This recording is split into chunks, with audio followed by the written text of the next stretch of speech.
بسم اللہ الرحمن الرحیم۔ السلام علیکم۔ آج کا جو میں قصہ لائی ہوں وہ ہے پیدائش آدم علیہ السلام، کہ کس طریقے سے اللہ تعالیٰ نے حضرت آدم علیہ السلام کی تخلیق کی، اس کی ابتدا کس طریقے سے ہوئی۔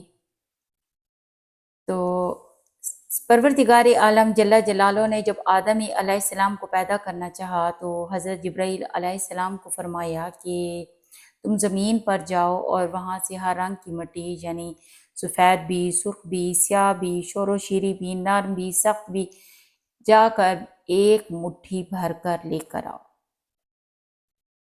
کہ میں ایک مخلوق پیدا کرتا ہوں۔ جب حضرت جبرائیل علیہ السلام زمین کے پاس گئے اور چاہا کہ وہاں سے تھوڑی سی مٹی اٹھائے تو زمین نے پوچھا کس واسطے اتنی مٹی کم کرتا ہے؟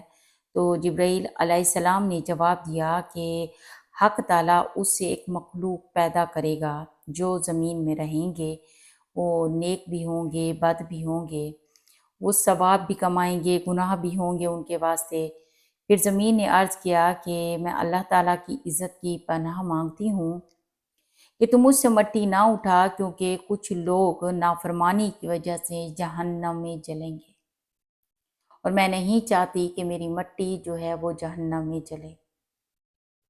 حضرت جبرائیل علیہ السلام زمین کی فریاد سن کر واپس چلے گئے اور عرض کی کہ الہی، تیری زمین تیری عزت کی پناہ چاہتی ہے، میں تیرے نام کی عزت سے مٹی نہ اٹھا سکا کیونکہ مجھے تیرا نام بہت پیارا ہے۔ پھر حق تعالیٰ نے حضرت میکائیل علیہ السلام کو بھیجا، وہ بھی واپس آ گئے، یہی بات آ کر کہی کہ زمین مجھے جو ہے وہ آپ کے نام کا واسطہ دیتی ہے۔ پھر پروردگار عالم نے حضرت اسرافیل علیہ السلام کو بھیجا کہ جاؤ تم ایک مٹھی بھر کر مٹی لے آؤ، لیکن وہ بھی اسی طریقے سے ہی خالی ہاتھ لوٹ آئے کہ زمین مٹی نہیں اٹھانے دیتی تھی اور وہ اللہ کا واسطہ دے دیتی تھی۔ پھر پروردگار عالم نے حضرت اسرائیل علیہ السلام کو زمین کی طرف بھیجا اور کہا کہ جاؤ ایک مٹھی مٹی لے آؤ۔ تو حضرت اسرائیل علیہ السلام نے زمین کی کوئی منت و سماجت نہیں سنی، کوئی واسطہ نہیں سنا، اس نے اسی ٹائم ہی ایک مٹھی بھری اور اللہ تعالیٰ کی طرف لے آئے اور زمین کو منت گزاری کرتے ہوئے چھوڑ دیا، اور زمین کو صرف اتنا کہا کہ میں خدا تعالیٰ کا فرما بردار ہوں۔ اسی بنا پہ اللہ تعالیٰ نے آپ کو روحوں کو قبض کرنے کے لیے اس کام پر فائز کیا، اور آپ کو ملک الموت کہا جاتا ہے کیونکہ آپ جو ہے کسی کی منت گزاری نہیں سن سکے۔ اسی طریقے سے پھر جب وہ جو مشت خاک تھی، اللہ تعالیٰ نے فرمایا کہ اس مٹی کو تم جاؤ، اب جہاں پہ موجودہ کعبہ مکرمہ ہے وہاں رکھو، وہاں پہ 40 دن تک 40 ڈیز تک بارش ہوتی رہی۔ اب بڑی انٹرسٹنگ بات یہ ہے کہ 40 ڈیز میں سے 39 ڈیز جو تھے اس پہ غم کی بارش ہوتی رہی، اور صرف ایک دن خوشی کی بارش ہوئی۔ اب اگر آپ نوٹس کریں تو آپ کو نظر آئے گا کہ انسان ایور ٹائم جو ہے وہ غم میں، پریشانی میں، رنج و عالم میں مصروف رہتا ہے۔ جتنی بڑی پریشانیاں آتی ہیں، لیکن تھوڑی سی خوشی کی رمق آتی ہے تو وہ ان تمام غموں پر ایک مرہم کا کام کرتی ہے۔ تو بالکل اسی طریقے سے ہی اللہ تعالیٰ نے خوشی ہمیں میسر کی ہے، اور خوشی کا دور بھی بہت کم ہوتا ہے۔ فرشتوں نے خدا تعالیٰ کے حکم کے مطابق اس خاک کا جو گارا بنایا، پھر وہ جو کیچڑ تھا اسے خشک ہونے کے لیے رکھ دیا۔ آپ لوگوں نے دیکھا ہوگا کمہار برتن بناتا ہے، برتن بنانے کے بعد اس کو خشک کرتا ہے۔ اب جب وہ خشک ہوتا ہے تو وہ ایک خاص آواز دینے لگ جاتا ہے، تو بالکل وہ کیچڑ جو وہ خشک ہو گیا، جیسے کہ کمہار آپ کو میں نے بتایا ہے۔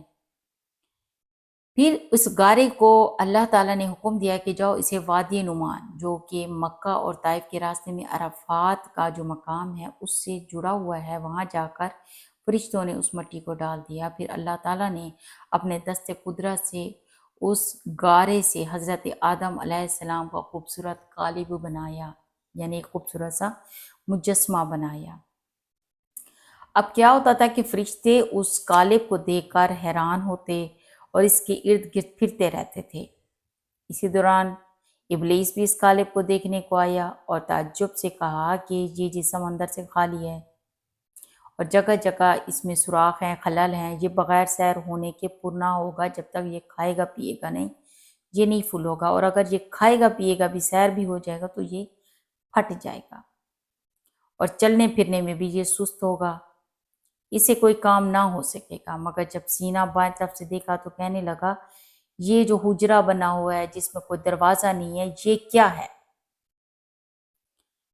میں نہیں جانتا کہ اس میں کیا چیز پوشیدہ ہے، شاید یہ وہی لطیفہ ربانی ہو کہ جس کے سبب سے خلافت کا استحقاق حاصل ہے۔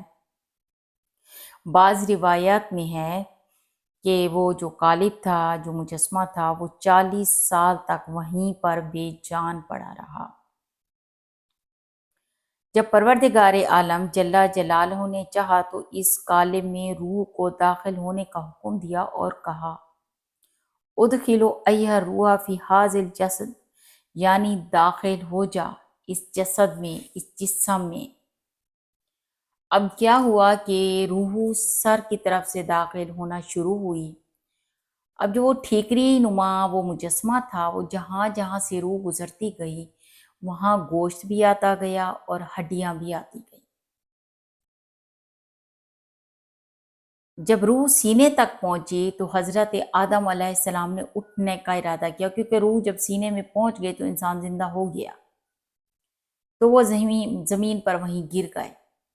تب اللہ تعالیٰ نے فرمایا کہ وَقَانَ الْإِنسَانُ أَجُلَ، یعنی انسان جو ہے وہ بہت جلد باز پیدا ہوا ہے۔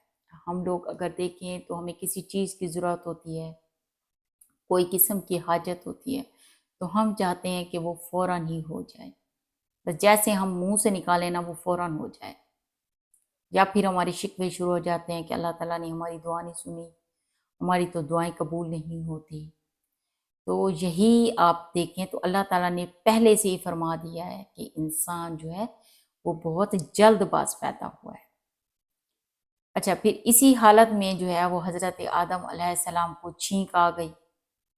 جیسے ہی چھینک آئی تو اللہ تعالیٰ کی طرف سے ہی انہیں الہام ہوا اور انہوں نے پتہ کیا کہا، انہوں نے کہا الحمدللہ، یعنی سب تعریفیں اللہ تعالیٰ کے لیے ہیں۔ اور آج جب بھی چھینک آتی ہے تو ہم الحمدللہ سے یہی کہتے ہیں کہ الحمدللہ۔ اور دوستو اس کے جواب میں کہا جاتا ہے یرحمک اللہ، اور یہ بھی اللہ تعالیٰ نے خود فرمایا تھا۔ جب حضرت آدم علیہ السلام نے چھینک لی تو الحمدللہ کہا، اس کے جواب میں ہی اللہ تعالیٰ نے فرما دیا تھا کہ یرحمک اللہ، یعنی تجھ پہ اللہ تعالیٰ رحم کرے۔ دیکھیں ایک چھوٹی چھینک پر بھی کتنی دعائیں ہوتی ہیں، اللہ کا شکر بھی پڑا جاتا ہے، سننے والا اس پہ رحمتیں بھی بھیج دیتا ہے۔ اس کے بعد حکم الہی سے ایک فرشتہ بحیثیت سے ایک مرثیہ جوڑا لایا اور آدم علیہ السلام کو وہ خلت الہی سے مشرف مکرم کیا، وہ پہنا دیا گیا اور عزت کے تخت پر بٹھا دیا گیا۔ اور بہت ہی خوبصورت بتاؤں کہ یہ بہت ہی پیاری بات ہے کہ یہ کس دن ہوا تھا، یہ جمعۃ المبارک کا دن تھا۔ تو پیارے پیارے میٹھے میٹھے اسلامی بہن بھائیوں، آج سے انبیاء کی قصے سٹارٹ کر دیے گئے ہیں۔ اگر آپ کو یہ پسند آیا تو اس کو لائک بھی کر دیں، شیئر بھی کر دیں اور اپنی قیمتی رائے بھی دیا کریں کمنٹ میں، کیونکہ آپ کا ایک چھوٹا سا جو کمنٹ ہے وہ میرا بہت زیادہ حوصلہ بڑھا دیتا ہے۔ امید کرتی ہوں آپ کمنٹ سے نوازیں گے۔ جزاک اللہ خیراً کثیر۔